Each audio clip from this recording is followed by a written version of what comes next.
बार फिर आप सभी का स्वागत है मेरे चैनल अवस्थी क्लासेस में। मैं आप सभी विद्यार्थियों को नमस्कार करता हूं। तो हम पढ़ रहे थे भारतीय इतिहास और भारतीय इतिहास में पढ़ रहे थे वैदिक काल। आज हम पढ़ेंगे उत्तर वैदिक काल के बारे में, चूँकि पूर्व के लेक्चर में हम पहले के लेक्चर्स में हम पूर्व वैदिक काल के बारे में पढ़ चुके हैं। तो अभी आपने पढ़ा कि पूर्व वैदिक काल का जो पीरियड था वो 1500 बीसी से लेकर के 1000 बीसी का था, और इस काल में जो रचना हुई वो खास तौर से केवल ऋग्वेद की हुई, ठीक, ऋग्वेद। किंतु उत्तर वैदिक काल में क्या है कि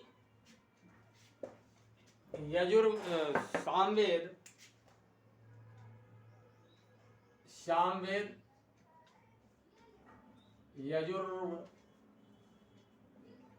यजुर्वेद या यजुर्वेद और अथर्ववेद, ठीक, इन तीन वेदों की रचना हुई। इसके अतिरिक्त जो है ब्राह्मण ग्रंथ,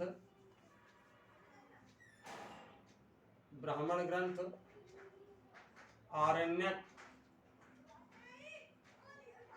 और उपनिषदों की रचना हुई, उपनिषद। तो उत्तर वैदिक काल वह काल है जिसमें सामवेद, यजुर्वेद, अथर्ववेद, ब्राह्मण ग्रंथ, आरण्यक और उपनिषदों की रचना हुई।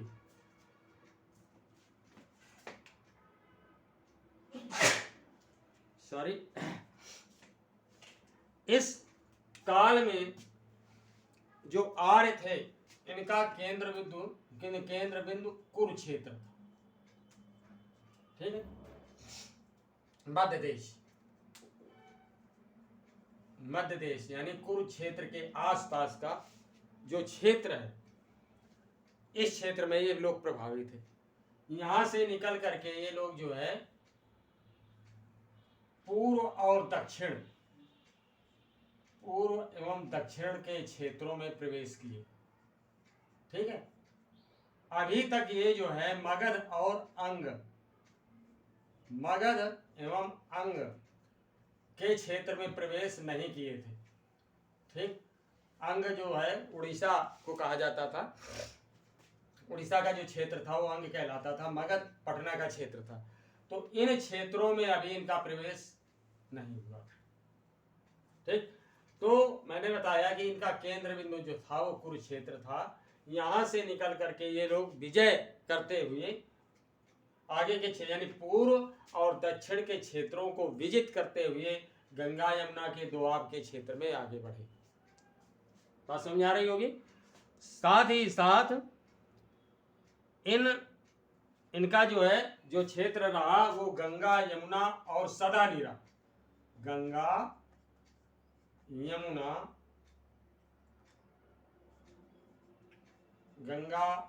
यमुना और सदा नीरा तथा सदा नीरा पता है आपको किस नदी को कहा जाता है? गंडक नदी को।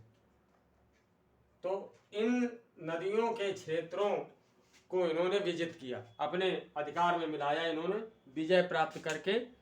और दक्षिण में आर्यों का फैलाव जो है वो विदर्भ तक हुआ।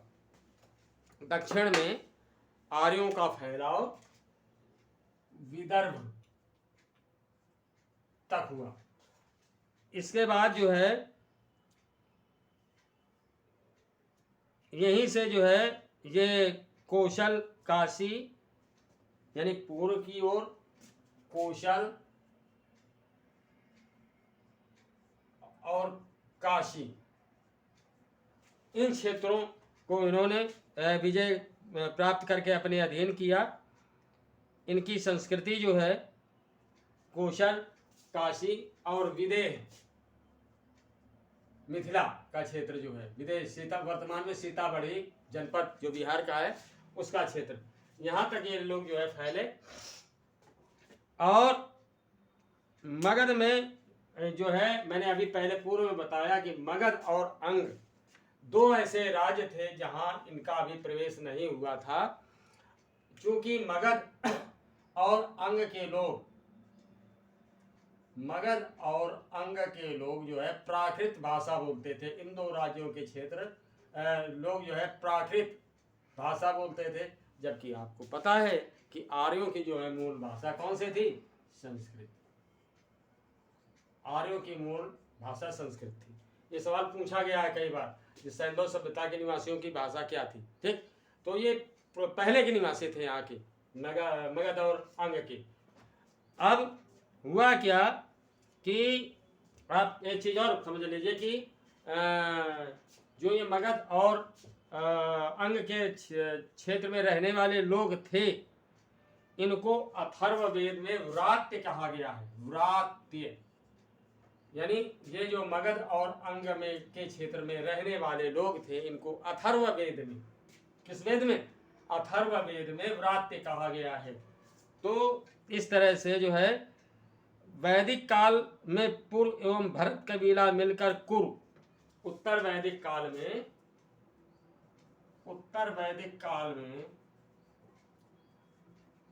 दो कबीले मिले।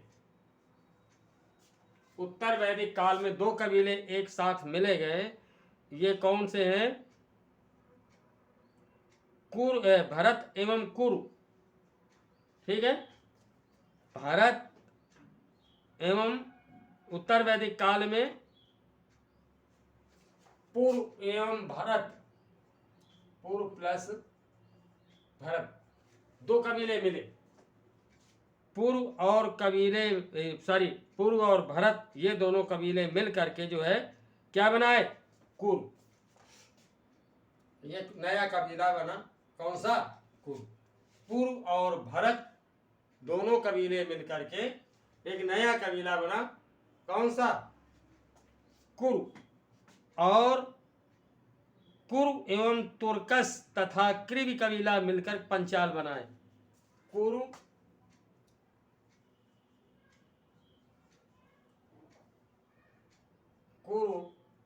प्लस तुर्कस। ठीक, कुरु प्लस तुर्कस और एक कबीला है कृवि।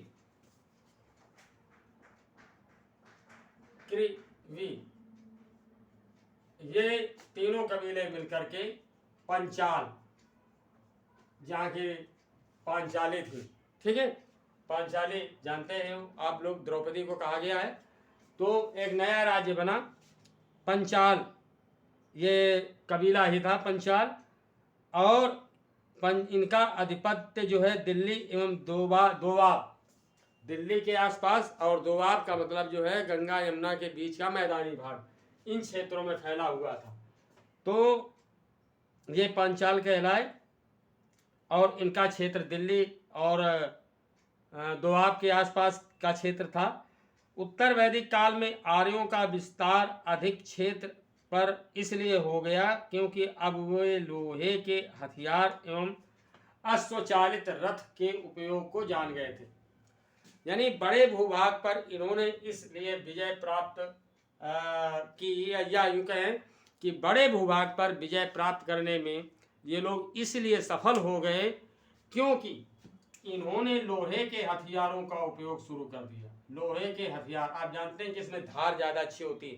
तांबे के हथियार में या अन्य जो दूसरी धातु है उसमें उतनी अच्छी धार नहीं होती, दैट इज नो शार्प।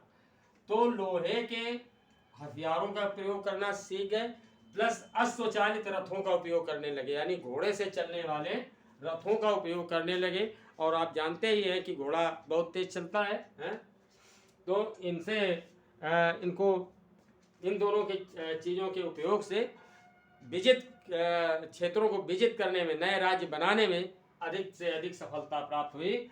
और इसका परिणाम ये हुआ कि इनका राज्य जो है बड़े भूभाग पर स्थापित हो गया। साथ ही साथ उत्तर वैदिक काल में सर्वाधिक विकसित राज्य पांचाल था। नया प्रश्न बनता है, उत्तर वैदिक काल में सर्वाधिक विकसित जो राज्य था वो पंचाल था। याद रखिएगा कि उत्तर वैदिक काल में सर्वाधिक विकसित राज्य पंचाल था। और शतपथ ब्राह्मण में इन्हें वैदिक सभ्यता का सर्वश्रेष्ठ प्रतिनिधि कहा गया है। शतपथ ब्राह्मण में, मैंने अभी बताया कि ब्राह्मण ग्रंथ है, तो शतपथ ब्राह्मण में, शतपथ ब्राह्मण ग्रंथ है, तो शतपथ ब्राह्मण में आर्यों को वैदिक सभ्यता का सर्वश्रेष्ठ प्रतिनिधि कहा गया है। वैदिक सभ्यता का, आर्यों को जो है वैदिक सभ्यता का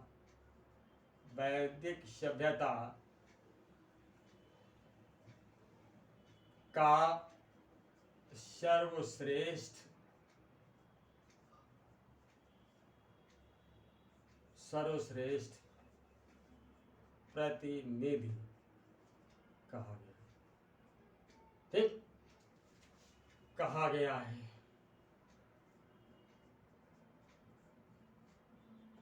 समझ में आ रही होगी बात। अब बात आती है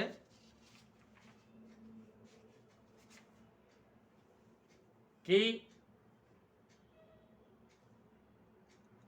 इनके यानी जो उत्तर वैदिक काल में किन किन भाई आगे बढ़े। मैंने अभी बताया कि दिल्ली के क्षेत्रों से आगे बढ़े, तो जब आगे बढ़े तो इन्होंने जो भौगोलिक क्षेत्र देखे, जैसे नदियां हैं, पर्वत हैं, क्योंकि वैसे और तो ज़्यादा खास कोई चेंजमेंट नहीं, क्योंकि ज़्यादातर मैदानी हिस्सा है, लेकिन किन किन भौगोलिक क्षेत्रों का वर्णन है इनके ग्रंथों में। तो वैदिक उत्तर वैदिक काल में त्रिककुद, उत्तर वैदिक काल में त्रिककुद, ठीक, कैंज,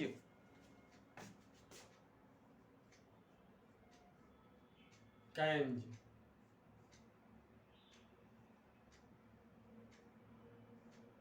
कैंज, त्रिककुद, कैंज तथा मैनाक, मैनाक जो है ये हिमालयी क्षेत्र में स्थित पर्वत है। मैनाक, इन पर्वतों का जो है उल्लेख मिलता है इनके ग्रंथों में, इन पर्वतों का जो है उल्लेख मिलता है।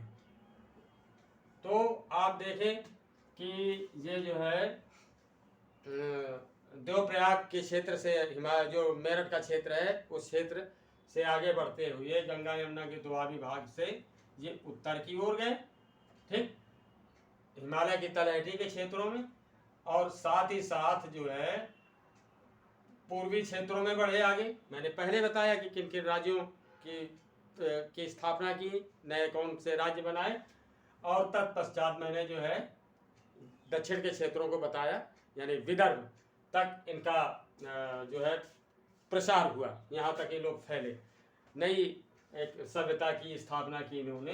यानी अब आप देख रहे हैं कि कुल मिलाकर के एक कबीले से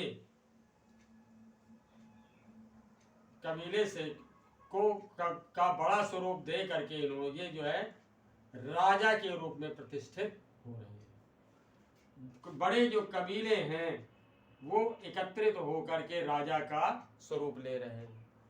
ये परिवर्तन हुआ इस समय में। तो यूं कह सकते हैं कि जो उत्तर वैदिक काल है ये तमाम सारी जटिलताओं से भरा है। जहाँ वैदिक काल था, यानी या पूर्व वैदिक काल था, वहाँ पर इतनी प्रकार की विभिन्नताएं नहीं थी, किंतु उत्तर वैदिक काल जो है ये पूर्व वैदिक काल की अपेक्षा अधिक जटिल विभिन्नताओं से भरा हुआ, और यूं कह सकते हैं कि संकीर्णता को समावेशित करते हुए अपने आप में एक नया परिवर्तन था।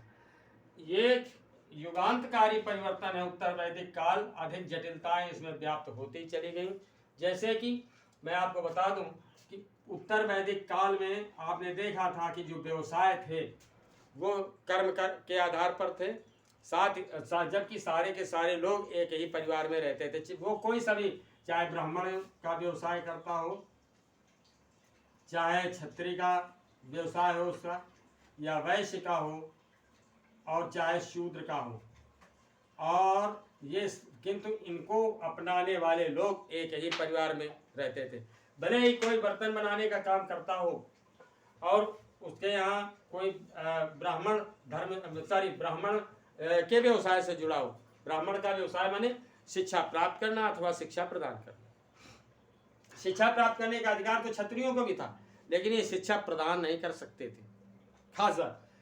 तो यहाँ जटिलता नहीं थी, एक ही छत के नीचे इन व्यवसायों को अपनाने वाले लोग रहते थे। लेकिन उत्तर वैदिक काल में आते आते ये जटिलताएं व्याप्त हो गईं। ये व्यवसाय अपनाने वाले जन्मजात हो गए। अगर ब्राह्मण है तो ब्राह्मण का व्यवसाय अपनाने वाले का बेटा भी ब्राह्मण कहा जाने वाला, क्षत्रिय का व्यवसाय अपनाने वाले की संतानों को क्षत्रिय कहा जाने वाला, वैश्य का व्यवसाय अपनाने वाले लोगों को वैश्य ही कहा गया, यानी उनकी संतानें वैश्य कहलाईं। इसी तरह से जो शूद्र थे, व्यवसायिक शूद्र, व्यवसाय रूप से शूद्र थे, उनकी संतानें भी शूद्र कही जाने लगीं। और ये विभिन्न प्रकार की जटिलताओं से भरा था। यहाँ आकर के जो छुआछूत थी, कास्ट फीलिंग जैसी चीज़ें भी जो है व्यवस्थाएं आगे पनपी। तो ये थी ये था उत्तर वैदिक काल का जो है स्वरूप। अब अगर कहीं किसी भी तरह की कोई प्रॉब्लम आती है तो प्लीज़ कमेंट करके पूछिए। नए छात्रों से मेरा अनुरोध है कि मेरे चैनल अवस्थी क्लासेस को अवश्य सब्सक्राइब करें। नेक्स्ट लेक्चर में अब हम जो है उत्तर वैदिक काल की राजनीतिक स्थिति के बारे में पढ़ेंगे। तो नेक्स्ट लेक्चर में मेरी फिर आपसे मुलाकात होगी। तब तक के लिए नमस्कार।